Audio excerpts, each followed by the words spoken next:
Published in Australia, Ghana, Nigeria, Pakistan, and the United States of America, this article titled The British Chessboard, Jinnah, Gandhi, and the Strategic Divide of India, written by scholar and historian Nasim Yousaf, sheds light on a previously undisclosed alliance between Jinnah, Gandhi, and the British colonial authorities, marking a significant revelation in history for the very first time. Mr. Yousaf is an independent scholar and not bound to follow any state's narrative and not affiliated with any institution, affording him freedom from restrictions or guidelines. He resides in the United States of America, a free country where freedom of speech is unparalleled compared to many others. The world-famous libraries where he conducted research are abundantly equipped with archival and historical material. Importantly, being a grandson of Allama Mashriqi, he shares inside stories that are unknown to historians. Mr. Yousaf's knowledge is derived not only from historic documents, but also from Mashriqi's family and the Coxars, both of which played integral roles in the Coxar Tehreek and the freedom movement, and had insights into the behind-the-scenes politics of the pre-partition era. Coming from a political family background and having contested elections himself, Mr. Yousaf possesses a profound understanding of the mechanics of politics. For additional information, please refer to the video on his bio on social media. Let us embark on this journey to uncover the hidden realities, which may be uncomfortable for those confronted with the truth. Ever since the establishment of Pakistan and India in 1947, a web of falsehoods has been woven and disseminated through various means regarding the partition of India, the political ideologies of Muhammad Ali Jinnah and Mohandas Karamchand Gandhi, and the misrepresented role of Allama Mashriqi in the freedom movement and resisting the division of the country. These inaccuracies, predominantly found in literature supporting the two states narrative, have only fueled animosity, particularly between Muslims and Hindus, undermining peace and yielding profound adverse consequences. The moment has arrived to cease the suppression of truth and freedom of expression, and to revise the historical account, challenging the existing narrative on the partition of India. In reality, the British strategically utilized Jinnah and Gandhi to further their own agendas and maintain their control over the Indian subcontinent, ultimately leading to the division of India. My works, including a recently released 2.5-hour documentary titled The Road to Freedom, Allama Mashriqi's Historic Journey from Amritsar to Lahore, and the published article Are the History Books Telling the Truth About Mashriqi, Jinnah, and Gandhi, shed light on this historical manipulation and provide evidence that challenges established beliefs about the freedom movement and division. In early 1939, preceding the issuance of his currency, Mashriqi declared his intent to end British rule by 1940 in Al-Islah. He subsequently set up a parallel government and delineated other significant measures. As World War II commenced in 1939 and the demand for independence grew stronger, the dynamics of power began to change. Allama Mashriqi rose as a formidable leader, confronting British rule and unsettling the established order, prompting apprehension among British rulers.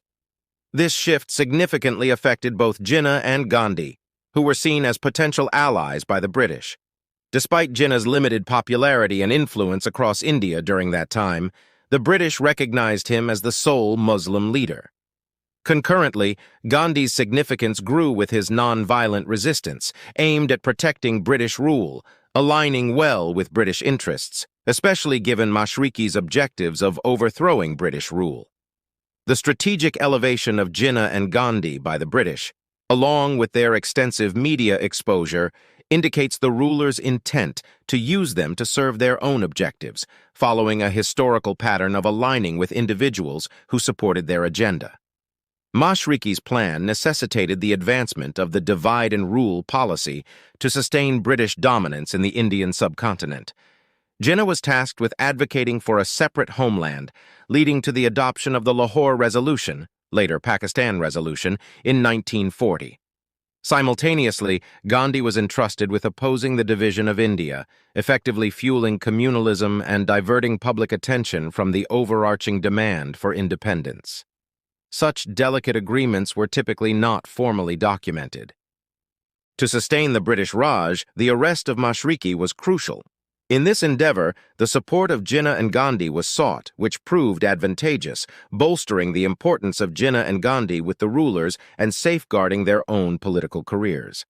Allowing Mashriki to rise to power would have meant an end to British rule, and also an end to the political careers of Jinnah and Gandhi. Thus, a partnership among the three became indispensable. This alliance resulted in the arrest of Mashriki and a ban on the Al-Islah journal, leading to raids, the arrest of thousands of Coxars, and various actions to eradicate the threat. The imprisonment of Mashriki and the task of dividing Muslims and Hindus given to Jinnah and Gandhi not only allowed the British to maintain their rule, but also fueled animosity between the two communities. An essential event that underscores this collaboration was the deliberately orchestrated failure of the Jinnah-Gandhi meeting in 1944. The meeting was merely a political facade aimed at persuading the public that the British were genuinely interested in reaching a resolution. In truth, Jinnah and Gandhi, in line with the British desire to prevent an agreement, played into the hands of British rulers. The failure of the meeting exacerbated animosity between Muslims and Hindus, advancing the British divide and rule policy. After the failure, in an attempt to bridge the political differences, Mashriki published The Constitution of Free India, 1946. However, Jinnah and Gandhi, pressured by the British, declined to accept Mashriki's document, despite it providing protection for the rights of all communities regardless of religion. Strikingly, both being attorneys, they never produced a constitution of their own to resolve Muslim-Hindu political conflicts, as the British did not want them to create such a constitution. Furthermore, both Jinnah and Gandhi made significant shifts in their positions to assist the British in the division of India.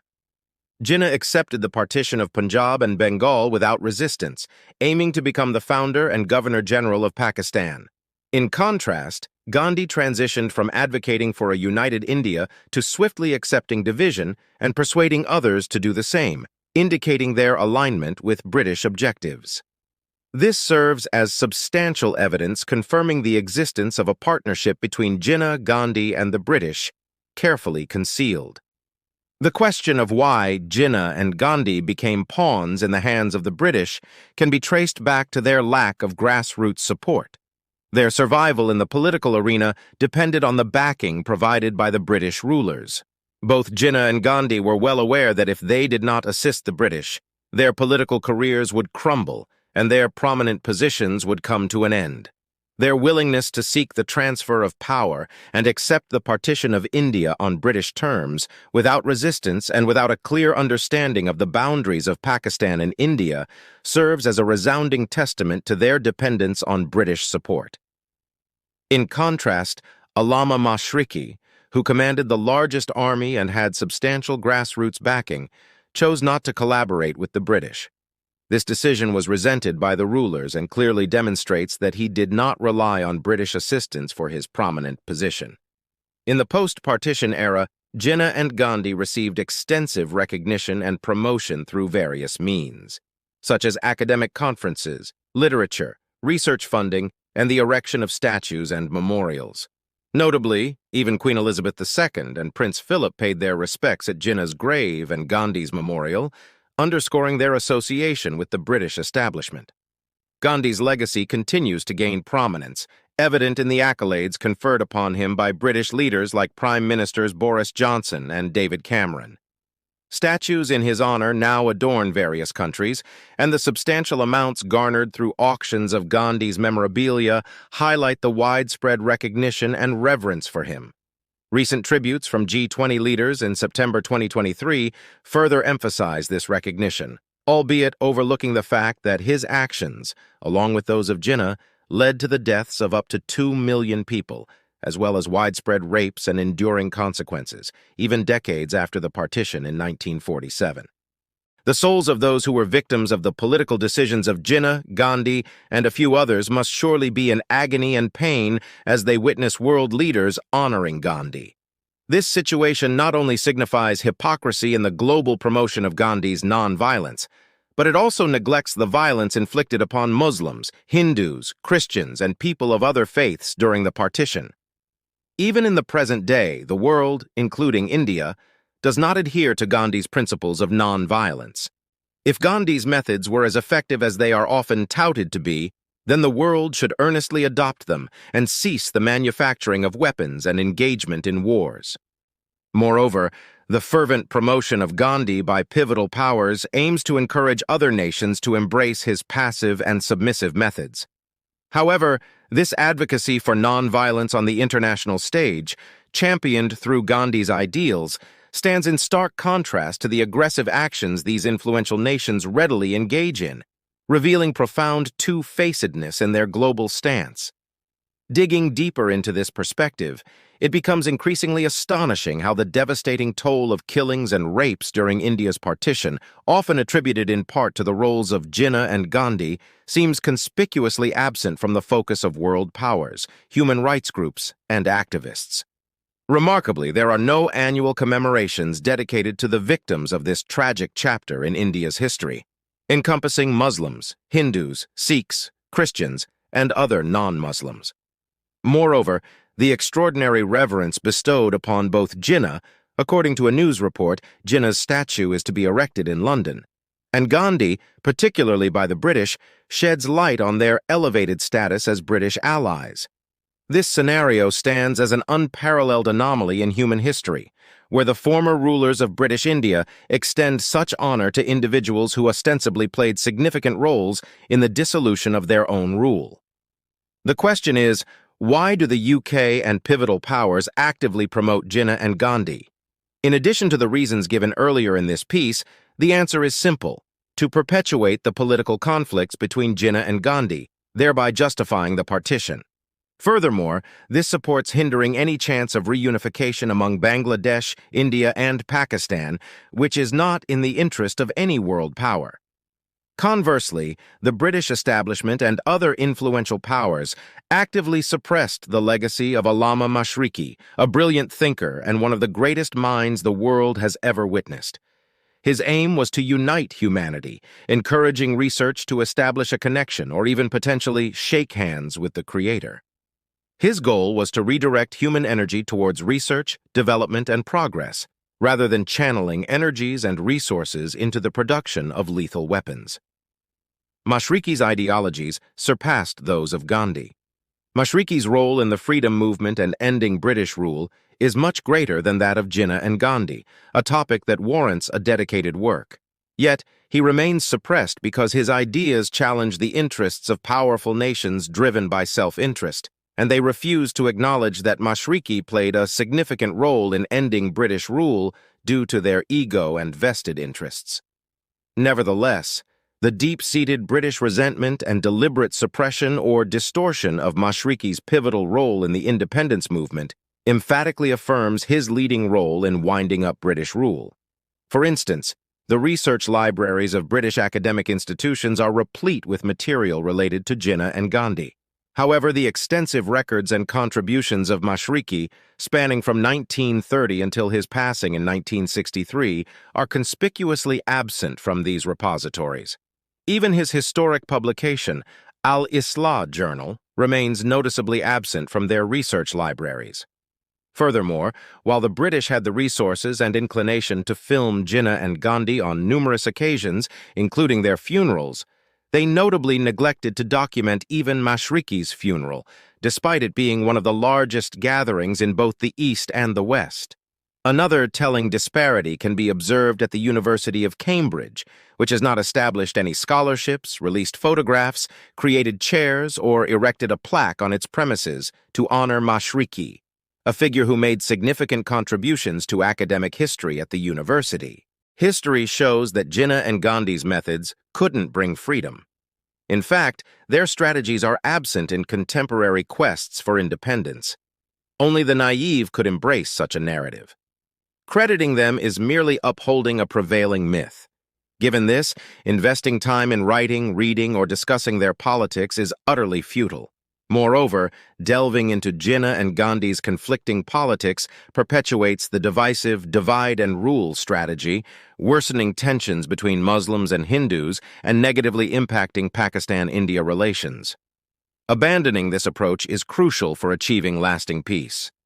The reason British establishment gives credit to the methods of Jinnah and Gandhi in ending their rule to soothe their own pride. Simultaneously, they downplay and deny Mashriqi's formidable threat in the culmination of their rule, as it challenges their sense of pride. The harsh truth remains unchanged. Bangladesh, India, and Pakistan uphold strikingly similar state narratives to avoid British resentment, reflecting that the establishments of these three countries have yet to break free from British influence. Jinnah is celebrated as Pakistan's founder, while Gandhi is revered as India's liberator. In contrast, the documentary delves deeper into these hidden truths, revealing the dark side of Jinnah, Gandhi, and the British rulers during a tumultuous period, details that historians have deliberately avoided. It discards the idea that Jinnah created Pakistan and Gandhi is the champion of India's freedom. In addition to challenging established narratives, Alama's documentary unveils the British transfer of power in 1947, denying its voluntary character. It conveys that the transfer was not genuinely an act of British goodwill, but rather influenced by the looming power of Mashriqi. The documentary meticulously presents a wealth of archival and historical documents, complemented by newspaper reports from that era, all of which contribute to a body of evidence that is both compelling and resistant to refutation. What truly distinguishes this film is its unparalleled access to information directly from the Mashriqi family and the Khaksars, integral figures within the freedom movement. This exclusive perspective, previously inaccessible to historians, bestows upon us a fresh and invaluable comprehension of the historical events in question. For those seeking deeper insights, delving into my published works becomes an imperative step. Another lesser-known aspect this film sheds light on is the involvement of uniformed women Khaksars, empowered by Mashriqi during the 1930s, a period when women in the West were still fighting for rights equal to men. The documentary is a must-watch before it potentially faces bans, as it challenges the established perspective by asserting that historical accounts in textbooks are far from the truth. It staunchly refuses to echo the accounts of historians, which are typically aligned with their respective state interpretations, resulting in bias and imbalance. Presenting the unvarnished truth would lead to their termination. The documentary, The Road to Freedom, Allama Mashriqi's historic journey from Amritsar to Lahore, offers Mashriqi's concealed and unexplored perspective on various matters. It encourages the exploration of new and impartial viewpoints, which is essential for individuals to learn from past mistakes and gain a deeper understanding of history. In conclusion, it's imperative to question historical stories and reevaluate the roles and motivations of prominent figures in shaping history. Only through a comprehensive understanding of the past, one that includes overlooked perspectives and suppressed truths, can we hope to move forward in a more informed and just manner. The suppression of certain narratives for political expediency should not be allowed to distort the true lessons of history and the complex dynamics that shaped pivotal events like the partition of India. Let us embrace the pursuit of truth and a more complete understanding of history, even if it challenges established beliefs and accounts. Thank you for listening to it.